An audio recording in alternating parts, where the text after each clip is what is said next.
Hi, I was asked this week about Jewish attitude to conservation.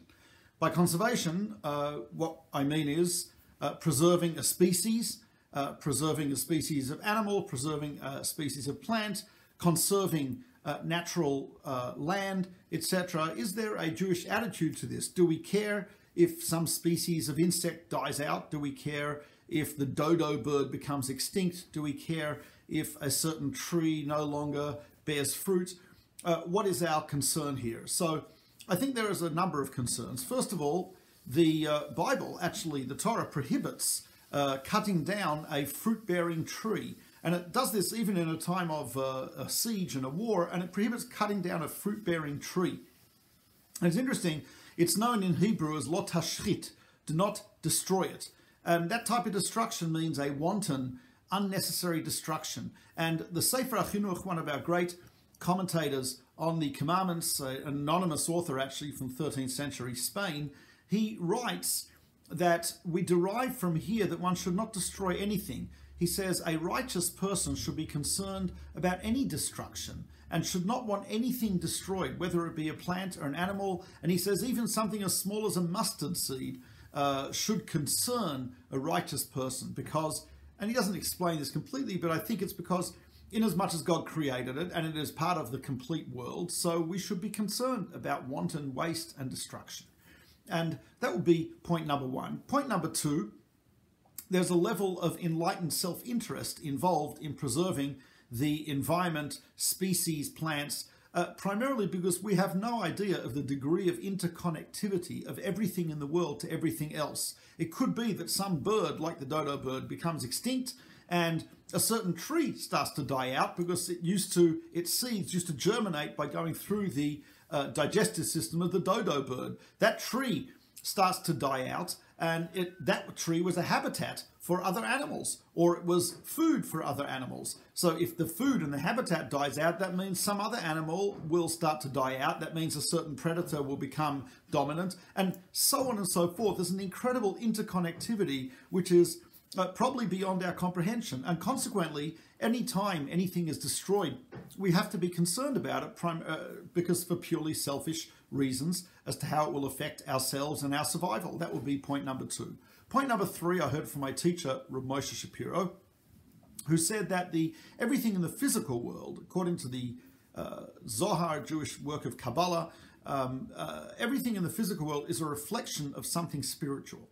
And he says, therefore, the completeness of the physical world is an indication of a complete spiritual world. Flaws, problems in the spiritual world create problems in the physical world.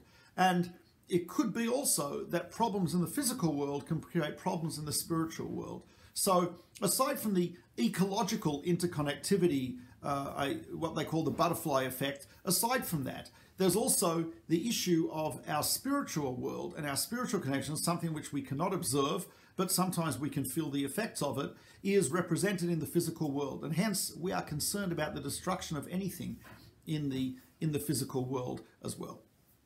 There is a fourth idea, which is mentioned by Yehuda Halevi in the Kuzari, which is, he says, appreciation of the beauty, the complexity, and the variety of the physical world is an important part of our gratitude and appreciation of God's gift to us. God created a very beautiful world, a very complex world, and a world of incredible variety of millions of species of plants and animals and insects and so on and so forth. And he says rejection of that, not enjoying it, not appreciating it, is really not appreciating the gifts of God, as being an ingrate. So I guess if we destroy something, if we are responsible for the extinction of a species of plant or animal, for the destruction of a landscape, that should concern us. Now, sometimes it might be necessary. Maybe you have to build a dam to provide water for people. Okay, could be that you need to expand a city. That could be as well. But at the end of the day, we have to be concerned and we have to be aware of the destruction of anything, because this is a gift that God gave us.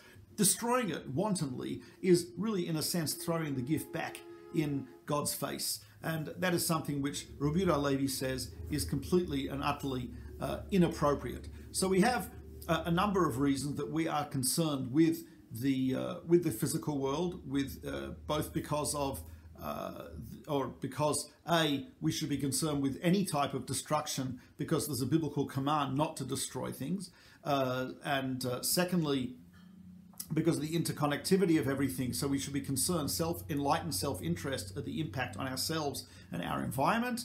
Number 3, spiritual completeness and spiritual world is manifested in the physical world, and those two worlds are connected. The physical and the spiritual, flaws in the physical are flaws in the spiritual, and vice versa.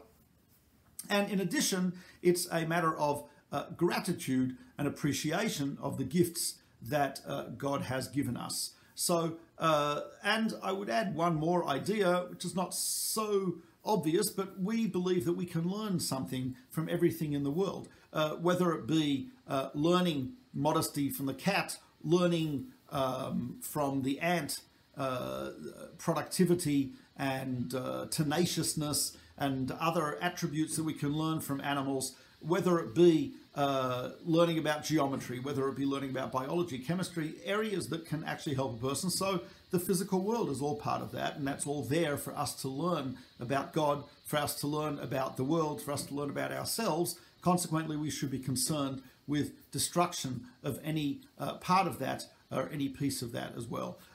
Also, I want to point out that it's interesting, in the biblical commandment regarding cities in the land of Israel, cities are required to have 2 strips of land around that city. One strip of land is for agriculture that immediately surrounds the city. There's another strip of land which is supposed to be left in its natural state. Now, Rav Samson Raphael Hirsch says this is supposed to be a law for every city in Israel. And the idea is that the cities should not become huge mega cities, because they tend to breed crime and competition and pollution and so on and so forth. Rather, you've got a city which is now limited by these strips of nature around it, one of them agriculture, one of them just wild nature.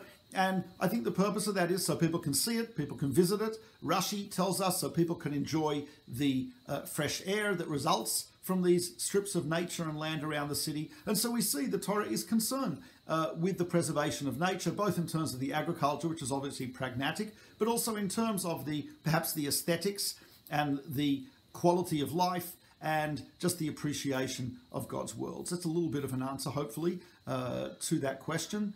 And thank you for watching. And if you want to send further questions in, put it in the comments section at the bottom of this video.